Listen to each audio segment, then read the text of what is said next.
Assalamualaikum warahmatullahi wabarakatuh.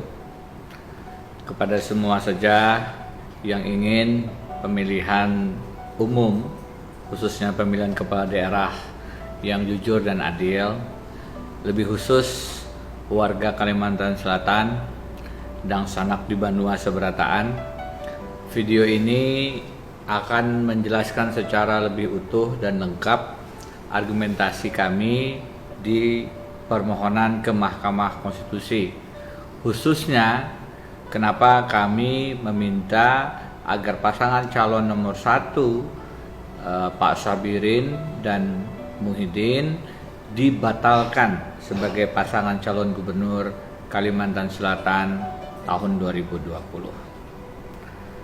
Pasal yang kami gunakan adalah pasal 71 ayat 3 Undang-Undang Pemilihan Kepala Daerah, yang pada intinya mengatur bahwa gubernur petahana dilarang menyalahgunakan kewenangan, program, kegiatan yang menguntungkan dirinya dan merugikan pasangan calon gubernur yang lain dalam rentang waktu 6 bulan sebelum penetapan sebagai pasangan calon. Pasal ini dihadirkan karena banyaknya pengalaman di mana incumbent atau gubernur petahana yang menjabat dan mencalonkan lagi memanfaatkan posisinya, jabatannya sebagai gubernur, untuk kemudian melakukan kampanye-kampanye terselubung yang tentu saja menguntungkan dirinya dan merugikan pasangan calon gubernur yang lain. Dan karena sangat serius pelanggaran semacam ini yang menyalahgunakan anggaran negara, fasilitas negara, birokrasi negara, maka sanksinya adalah pembatalan sebagai pasangan calon. Sanksi ini diatur dengan sangat jelas di dalam pasal 71 ayat 5 Undang-Undang Pemilihan Kepala Daerah. Di samping aturan Undang-Undang Pilkada yang sangat jelas, sangat banyak pejabat-pejabat negara kita yang sudah memberikan peringatan agar penyalahgunaan kewenangan program dan kegiatan itu tidak dilakukan oleh gubernur petahana, khususnya terkait dengan masa pandemi. Sangat banyak warning diberikan agar tidak disalahgunakannya bantuan sosial COVID-19. Saya akan bacakan beberapa berita terkait dengan hal tersebut. Pertama, KPU misalnya diberitakan petahana pasang foto di bantuan sosial COVID-19 bisa kena sanksi oleh KPU. Di sini disampaikan bahwa Pak Hasyim Asyari, salah satu komisioner, mengatakan kepala daerah aktif yang mencalonkan diri lagi bila melanggar larangan tersebut dapat dikenai sanksi berupa pembatalan sebagai calon. Larangan apa? Larangan petahana memasang foto dalam bantuan sosial terkait corona. Ini KPU. Kemudian Ketua MPR, tindak tegas penggunaan bansos untuk kampanye. Pak Bambang Susatyo dengan jelas mengatakan meminta KPU dan Bawaslu bersikap tegas terhadap calon kepala daerah yang menggunakan bantuan sosial COVID-19 untuk kepentingan kampanye politik. KPU dan Bawaslu harus bersikap tegas, kata Pak Bambang, terhadap Cakada, calon kepala daerah petahana yang memanfaatkan hal tersebut untuk kepentingan kampanye dengan memberikan sanksi sesuai peraturan perundangan yang berlaku, yaitu pembatalan sebagai pasangan calon. Ada lagi, yaitu adalah Ketua KPK. Ketua KPK, kepala daerah jangan gunakan bansos untuk pencitraan.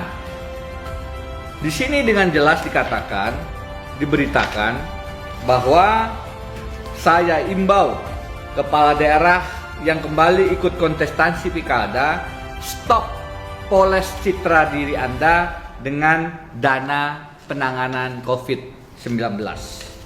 Itu Ketua KPK. Menteri Dalam Negeri Tito Karnavian larang penggunaan dana bansos untuk pilkada. Pak Tito mengatakan dilarang keras bansos menggunakan identitas pribadi dari kepala daerah petahana. Adapun yang boleh hanya identitas lembaga pemerintahan sebagai bagian identitas tata kelola keuangan. Nah, salah satu komisioner Bawaslu, Bapak Fritz Edward Siregar, mengatakan Bawaslu akan menindak tegas politisasi bansos. Calon kepala daerah, kata Pak Fritz, jangan memanfaatkan kesempatan di tengah pandemi COVID-19 untuk meraih perhatian masyarakat agar memilihnya saat pemilihan nanti. Saya harap bakal paslon kepala daerah atau parpol tidak lagi melakukan pelanggaran tersebut karena sanksinya sangat jelas, yaitu pembatalan sebagai pasangan calon.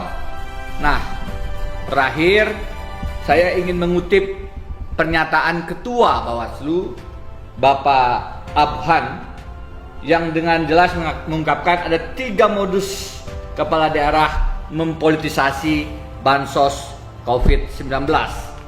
Ini berita tanggal 5 Mei tahun 2020. Modus pertama, bansos yang didistribusikan dikemas atau dilabeli gambar kepala daerah. Modus pertama. Modus kedua, bansos dikemas dengan menyertakan jargon dan simbol-simbol politik atau jargon kampanye yang telah digunakan pada pilkada periode sebelumnya atau yang akan digunakan pada pilkada tahun ini. Ketiga, bansos diberikan tidak mengatasnamakan pemerintah, melainkan atas nama kepala daerah pribadi. Nah, ini warning peringatan dari Ketua Bawaslu, dari KPU, dari Mendagri, dari Ketua KPK, dari Ketua MPR yang sangat jelas melarang penyalahgunaan dana bantuan sosial untuk kepentingan kampanye gubernur petahana. Bagaimana yang terjadi di Kalimantan Selatan? Di Kalimantan Selatan, sebagaimana juga terjadi di daerah-daerah lain, penyalahgunaan dana bantuan sosial COVID-19 juga terjadi dengan kasat mata. Bentuknya bermacam-macam. Ada yang menggunakan tandon air untuk cuci tangan pencegahan COVID-19 di seluruh kabupaten kota, di banyak daerah ditempel gambar petahana, nama, dan tagline bergerak yang merupakan tagline dari pasangan calon satu. Ini masif, banyak tempat di semua wilayah kabupaten kota. Yang kedua, pembagian bantuan sosial berupa sembako yang dilakukan oleh petahana lagi-lagi di seluruh kabupaten kota secara masif, dan itu menggunakan citra diri petahana. Ini salah satu contohnya.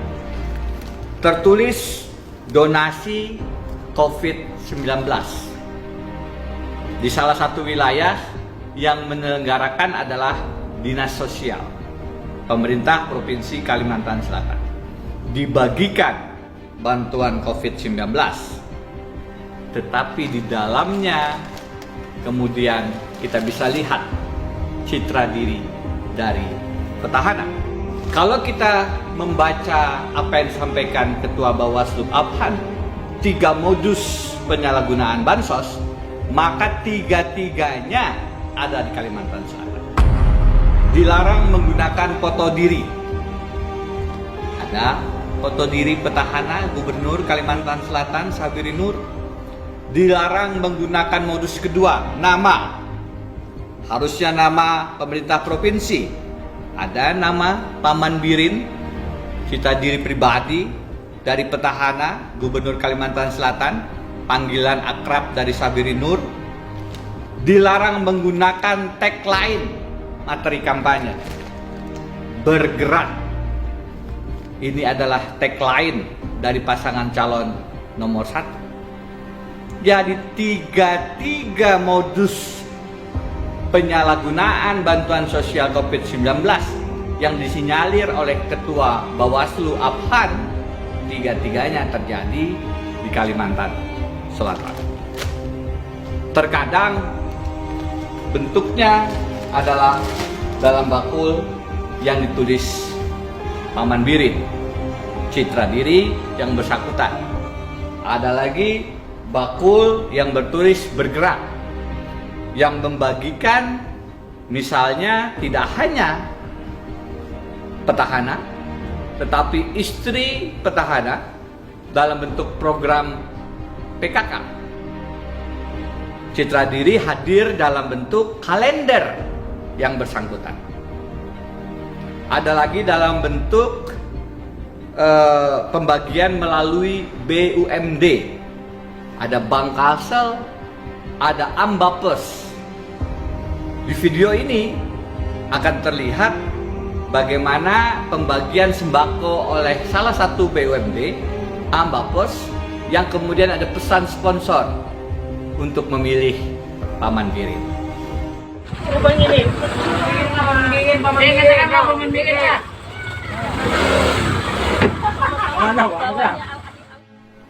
Hal lain yang perlu diingat dan ditegaskan adalah bahwa citra diri dalam bantuan sosial sembako ini hampir identik dengan alat peraga kampanye.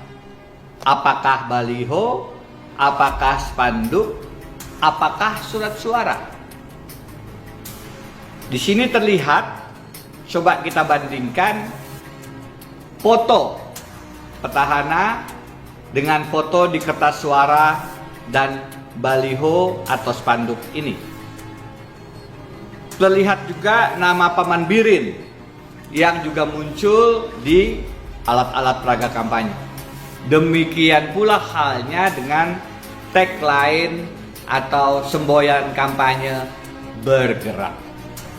Jadi dana bantuan sosial COVID-19 dalam bentuk sembako jelas-jelas disalahgunakan sebagai bagian dari kampanye terselubung oleh petahana yang dilarang berdasarkan pasal 71 ayat 3 Undang-Undang Pilkada.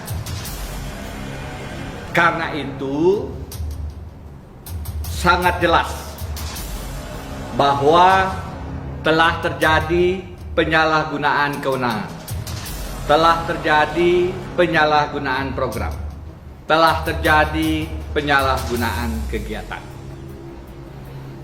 Semuanya terkait dengan bantuan sosial COVID-19, program kewenangan kegiatannya disalahgunakan untuk kampanye. Satu hal penting yang juga harus digarisbawahi yang terjadi di Kalimantan Selatan adalah bagaimana pelanggaran bantuan sosial COVID-19 itu dicoba dilegitimasi melalui produk hukum. Gubernur Petahana Sabiri Nur mengeluarkan surat edaran nomor 800 tanggal 14 April 2020 yang meminta agar pegawai ASN pemerintah provinsi untuk menyumbangkan 2,5% tunjangan ASN-nya yang pada gilirannya digunakan untuk bantuan COVID-19. Sekilas ini adalah satu tindakan yang bijak, tapi sebenarnya dana yang terkumpul tidak digunakan oleh dinas-dinas untuk membagikan sembako, Tetapi sekali lagi, sembako-sembako itu dibagikan dengan citra diri petahana Gubernur Syafri Nur. Yang dengan demikian, surat edaran ini adalah bagian dari pelanggaran yang terstruktur, sistematis, dan masif. Karena menggunakan kewenangan gubernur direncanakan melalui surat edaran dan disebarkan ke seluruh wilayah kabupaten kota di Kalimantan Selatan. Satu fakta yang ingin saya jelaskan juga adalah bagaimana pembungkusan beras ini dilakukan oleh pegawai pemerintah provinsi. Ini jelas-jelas penyalahgunaan kewenangan, program, dan kegiatan.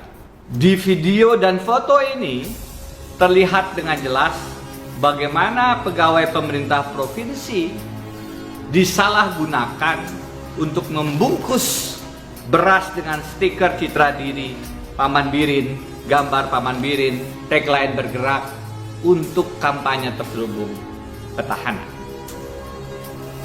Ini semua adalah bukti-bukti yang tidak terbantahkan. Ini semua adalah bagian dari pelanggaran secara nyata, secara terang benderang atas pasal 71 ayat 3 Undang-Undang Pilkada. Di banyak wilayah, pelanggaran semacam ini diganjar dengan pembatalan pasangan calon kepala daerah. Kita meminta hal yang sama di Bawaslu. Sayangnya putusannya masih belum sesuai harapan. Karena itu kita mengetuk hati 9 yang mulia Hakim Konstitusi untuk membuka pintu keadilan di mahkamah yang terhormat, untuk memeriksa perkara ini dengan penuh kejujuran, dengan penuh profesionalitas, sehingga pemilu kita betul-betul menghadirkan pemilu yang jujur dan adil sebagaimana diamanatkan oleh pasal 22E ayat 1 Undang-Undang Dasar 45. Demikian penjelasan singkat kami, mudah-mudahan bermanfaat. Billahi taufik wal hidayah. Wassalamualaikum warahmatullahi wabarakatuh.